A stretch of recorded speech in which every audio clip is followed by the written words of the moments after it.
If I had to sum up my childhood in one phrase, it'd be this: my mother happened. She was a single mom, a cocktail of bad decisions and worse addictions. Men drifted in and out like weather patterns. Some boyfriends, one husband, all disasters. Drugs, alcohol, chaos on repeat. When I was 13, we lived in a single rented room way out in the desert. Just her and me. My sister was 16 and already gone, living with friends, surviving in her own way. I never really knew why we moved there. One day she just said, "We're moving," and that was that. The guy who owned the house, I think his name was Mike, was a stranger. Creepy? Maybe. Mostly just indifferent. We shared the room, most of our belongings stuffed into a storage unit somewhere. About a week in, I came home and found my mom sprawled on the couch, barely breathing. Eyes half open, skin gray. I tried shaking her awake. Nothing. I panicked. There was no phone in our room, so I ran to the living room. Mike was on the phone. I told him it was an emergency, that my mom was sick and I needed to call an ambulance. He ignored me, told me to wait. So I ran, on foot, down a long stretch of empty desert road to the nearest grocery store, heart pounding out of my chest. I couldn't remember our address. I was so scared, so I called one of my mom's friends. She said she'd call an ambulance and come get me. By the time she arrived, the ambulance had already taken my mom. I went with her friend to her house, assuming my mom would come for me once she got out of the hospital. She didn't. Later I found out she checked herself out against medical advice.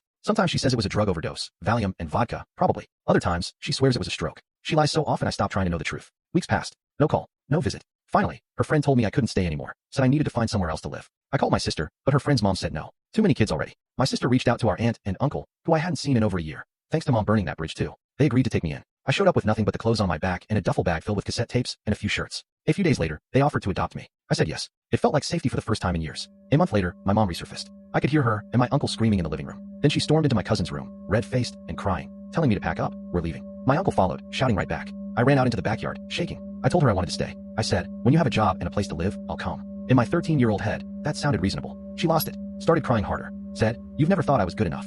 You're abandoning me," like I was the parent and she was the child. Then she gave me an ultimatum. Come with her now, or never see her again. I chose to stay. I really thought she was bluffing. She wasn't. Years went by before I heard from her again. When I was 15, she sent me a 5-page letter all about how she forgave me for abandoning her. I tore it up without finishing it. There's more to the story. There always is when it comes to her, but that's the gist. My childhood in one sentence.